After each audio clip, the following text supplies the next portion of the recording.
most people, when they get a medical bill, they look at it, they see this astronomical cost, and then they just say like, either I can't pay this, I'm just going to let it go to collections because there's no way I'm ever going to be able to pay this, or I'm going to call the hospital and get on a payment plan. And people need to know that there are other options. Usually when you get a medical bill, number one, it's not typically accurate. So they have done studies where medical bills, up to 80% of them have billing errors. So they are not billed correctly, which is wild. Which is wild, because could you imagine going into any other store and 80% of the time you're charged incorrectly? Like that store would be they'd be shut down in a second, right? But for hospitals, it's very, very common that they are billed incorrectly. And number two, they have programs for specific populations of people that allow you to get free or reduced care as mandated by the government. So a lot of people don't know. So let's just walk through what you need to do. And number one is that you need to apply for charity care.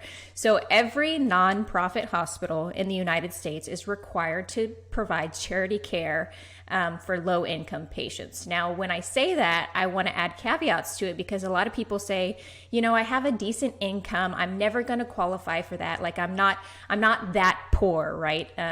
So they end up not applying for charity care, and they don't understand that many hospitals will tier charity care. So usually 200% of the federal poverty line or below, you get your bill completely wiped out. You don't have to pay anything.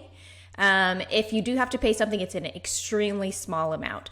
But then hospitals tier reductions in your bill up to like 500%. So let's say a family of four making less than $53,000 a year, they're going to get their bill completely wiped out. And then really that high, because that's 200% of the federal poverty line. And that's what most hospitals do.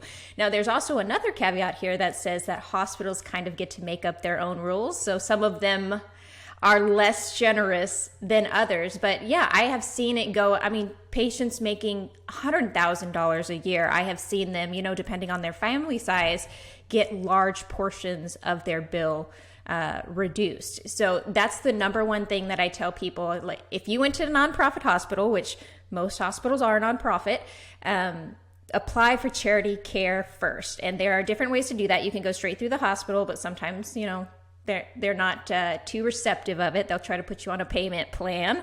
So there's also a free organization called $4.org, and they will hold the hospital accountable for you. They'll submit your charity care application and follow up and make sure that the hospital is doing what they're supposed to do. So that's number one. Oh, and Christy, I would ask you just a quick follow-up question on that. Is this only regards to like things you would need to, I guess, check into the hospital for, or would this be like if your doctor is at the hospital and you get like, routine things done? So if as long as it is attached to the hospital, you can apply. They don't always have to do it for outpatient services. So if you got like a scan, you just went into the hospital to get like an x-ray or to see a doctor, they don't always have to do it for that. But anytime that you are admitted to the hospital or in their ER, you can apply for charity care. But either way, try it, because there's no harm in seeing what's out there, right?